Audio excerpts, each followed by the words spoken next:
What's up, Big Steve? Shout out Michael Bisman. Right. Recap UFC 13. Let's get it out of the way. It's fresh. It just ended 10 minutes ago. And next week, man, Regional City. We got the UFC, we got the PFL, we got the KSW, we got the Octagon, we got UAE Warriors.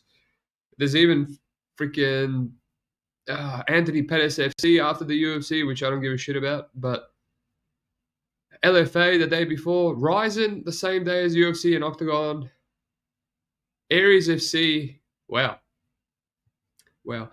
As it goes, I have heaps of work, heaps of design work, so I'll probably won't even tape UFC, but let's get out of the way, right? Let's do something. Let's get to it. Did I make money? Yes, I did. Let's get over it, right? So it was mainly UFC, but there was one bet on Brave FC, right? I said I liked Brave last week. It was a bunch of winning leans. This week, it was a hard fight. It was a hard card to get a read on. I liked Marciano Ferreira. He won as a big dog. It is what it is. Frilic, just shit show fight. The only player I played was Borislav Nikolic, one of the best Serb guys out there on the regional scene.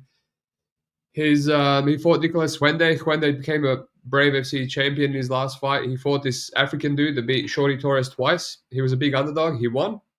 And I think that's why Nikolic was a massive underdog. You know, Nikolic has been submitted by Brad Katona back in 2021, and he got grappled by some Dagestani Bahrainian guy.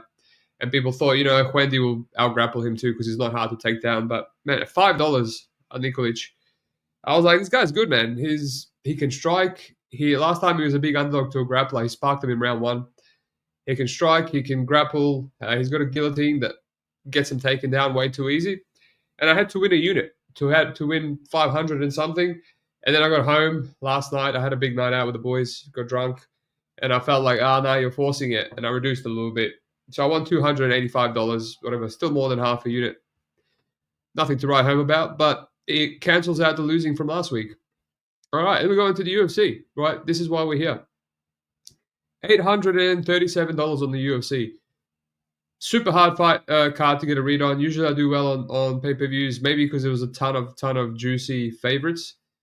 And ultimately the only thing that I tipped out before the card started was Kayla Harrison one takedown in round one, and Sergey Spivak one takedown in round one.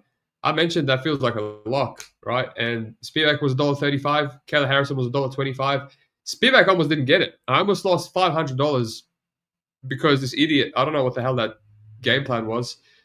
He almost, just didn't have any interest in grappling. He's lucky that he caught Waldo's kick and took him down for a brief second, but we'll get into that. Right, so that hit, obviously, for 337, but let's get into it. So, Mikel Medeiros, Choinski. I'm glad I kept coming back to this fight. I kind of realized that Choinski was a bum. You caught the last fight that I taped on my podcast of Choinski versus some dude that he 29-28. It's just not that good. Not that good of a wrestler, not that good of a submission grappler. And I thought Medeiros was going to be a levels fight. I was waiting for more money to come in on Choinski. But ultimately, I played Medeiros moneyline and Choinski one takedown, which is minus 200 for a grappler. That's one of the better takedown props on the whole card. So that gave me like plus 180, $2.80. I put $100 to win, 180. No, it was a bit more than that. I put $100 to win 216. So that almost gave me half a unit. But if I couldn't find that, if I didn't catch that, I would have put a whole unit on Medeiros and I would have won like maybe $300. But yeah, that was one of the better leans I had, money line. But still, it was getting taken down, getting his back taken. I think Medeiros can't really win clean. He's 3-0 in the UFC. And, the Quinones fight, very close. Austin Hubbard, split decision. And Mark Choinski. I mean, come on, dude. Anyway, Quillen, Salkid, Yanal. I did say Yanal was better than this line indicates. It's unfortunate that he couldn't really stuff the takedowns because Salkid has the cardio, to go for takedowns over and over again. I see people saying that Quinlan is like a top 10. People need to pump the brakes. I said this for a while now. Before this, Gage Young was his best win, and now Yanal Ashmuz is his best win. Right, 29-28 over Yanal Ashmuz. Let's pump the brakes. Let's see how he goes when he can't just consistently take someone down. He needs a bit more finishing upside. But I didn't really feel it as a parlay piece. Chang So Yung versus Jekka Seregi. I played $15 on Jekka to win in under 60 seconds at huge numbers, $51. Turns out Jong Song Yang knocked him out in under 60 seconds. Wrong guy. What are you going to do? That's pretty funny, though. Pretty funny. What do we got? Glimbot, what's up? Parky. Sounding rough, Steve. Get well soon. Yes. Going out on the sesh didn't help with the boys, but it is what it is. Glimbot. Legendary night. Hit a Lambo. Van KO. Holland sub. Mario decision. Wow, you wouldn't think that's a Lambo. Kind of all. Holland sub was a big number. Very nice, man. That kind of felt like that feels like a really good cycle parlay. Good job. Parky, Super Mario made my night. Yeah, well done, man. I wish I played some Mario. All right. Blub Dog, what's up? Shout out. Let's get back to it. Yeah, basically Jekko just, he fought for my 60 seconds. The under 1.5 looked value there. It was plus money. I mentioned it on the early teas as well, but I thought Yu was a bit of a bad finisher. But if you're going to sprint at him, I guess that will give him the finishing upside. Kong Wang, I hated this fight versus Lipsky. Lipsky came in 6 pounds over, had a tumor on her brain. I said, I'm not a Kong Wang fan. Kong Wang KO was a popular play, and the under, I just didn't like it. I didn't like it. I'm not a fan of her. And again, as a huge favorite, with Lipsky's leg compromised, she didn't cover herself in Sunshine and Rainbows. Andreas Gustafsson, Chaos Williams. I said I like to go the distance here. And Andreas Gustafsson decision, I understood it. But yeah, I just couldn't get past the fact that he's not really good. And I haven't seen Chaos Williams come up against this type of matchup against anyone.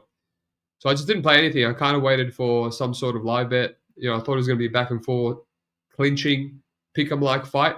I didn't expect Gustafsson to just kind of break Chaos like that. Very surprised there was no finish.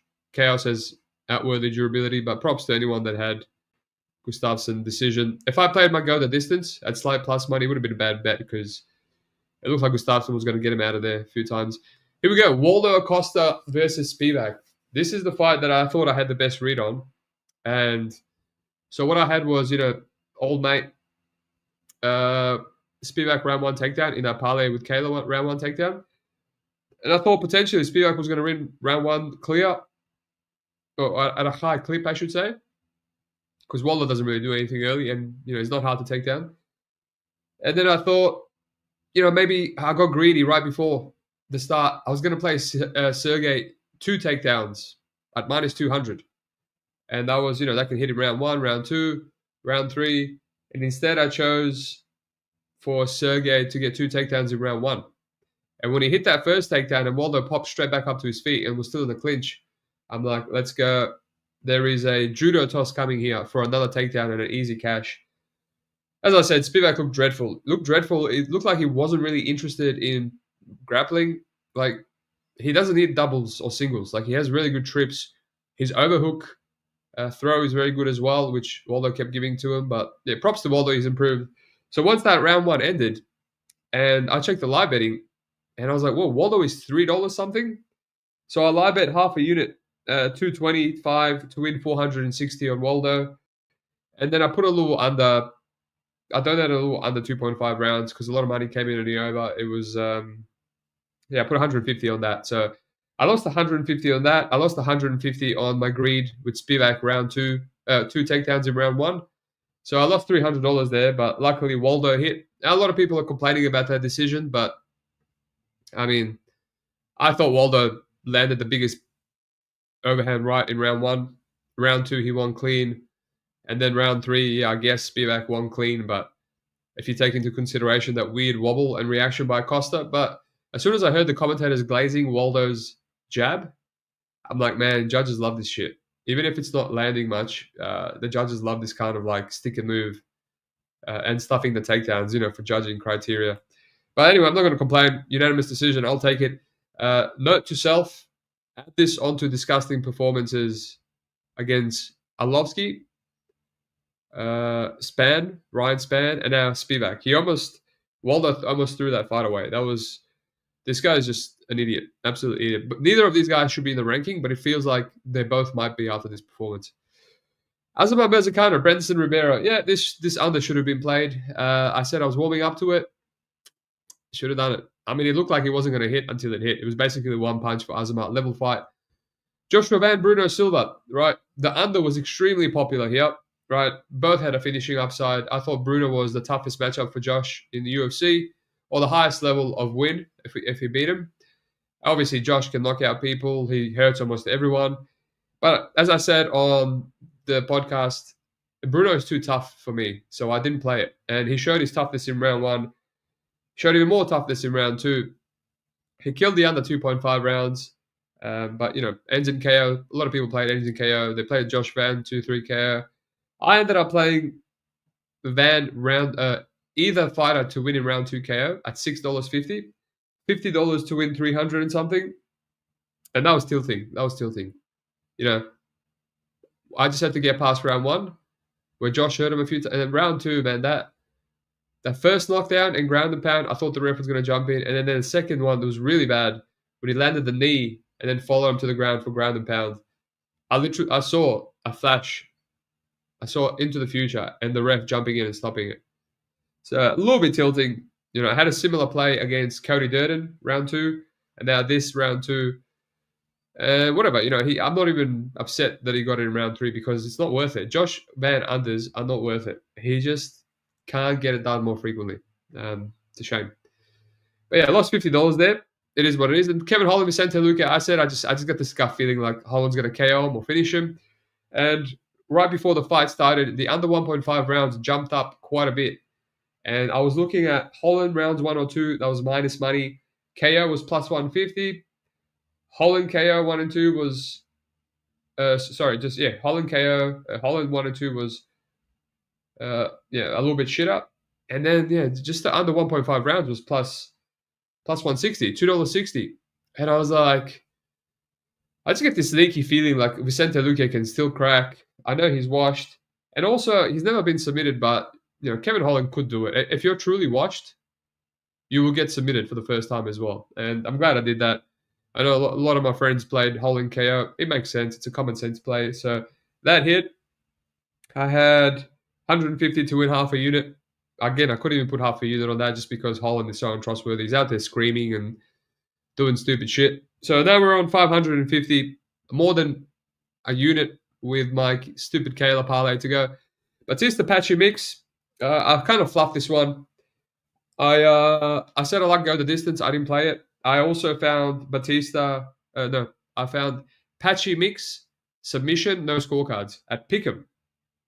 So if this fight goes to a decision, you get your money back. If Patchy wins by sub, you win.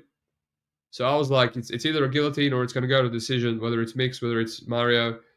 And I should have added go the distance, right? Either fighter, you win. If Patchy wins by sub, you win that, and you had your go the distance. There was also another double chance on Meds. Mario Batista decision or Patchy mix submission. Plus money. I should have put half a unit on that. I would have got my money back for the sub, and I would have won half a unit. But it made sense, Basically, Patchy looked like shit. I had a few people in the Discord saying that they were with him in the sauna. One guy, actually, Nick. And, that's good intel. And I feel like Patchy looked like shit. Like, his wake up really was crap. He was dying in the sauna. Just 10 seconds in, he looked like an old man. Like, he could not move his feet. I was like, how many overhand rights will this guy eat? Or left, I should say, because Batista was lighting him up southpaw, I think. But anyway, getting that money back for the no scorecards, submission no scorecards, was a win in itself. Joe Pyfer, Kevin Gastelum, I kind of like the under, kind of like the over. Didn't play anything. Obviously, Joe Pyfer, any other human being in the world will get killed by those 3 knockdowns. Kevin Gastelum goes to his corner. He doesn't even have a cut on his face. Kayla Harrison, Juliana Piela. All right, so obviously she hits a really easy round 1 takedown. I hit my 337. I'm on 887, almost 2 units. I'm happy, right? That's all I wanted. And I said I like the over in this one. It was I didn't say it, but after I did the podcast, I was kind of warming up to it. Kayla Harrison hasn't really finished a grappler ever, really. Pacheco twice, Marina in PFL, Aspen Ladd in PFL. Like, she's not finishing these girls. She's usually finishing strikers with no ground game. So I was like, she can probably just lay on Juliana Pena, laying ground and pound. Juliana can just be tough. Passed on that. And then I was going to do, Kayla Harrison, more money in round 2, one takedown. It was slight chalk. Basically, you just have to survive to round 2 and you know Kayla's going to get a takedown as well. And I talked myself out of it. After watching Spivak perform really weird, I was like, nah, let's not be greedy. I lost $300 on the Spivak fight by being greedy. Let me just get my square chalky parlay and call it a day. So, and if I played the over, I would have been burned because Kayla finished her. So that's it. That's it for my plays. 800 and something, 887, and then Merab. I kind of like the overs. I like the Merab takedown props. Same as Kayla, same as old mate Spivak. But ultimately, I just put $50 on Sean O'Malley decision just for some action.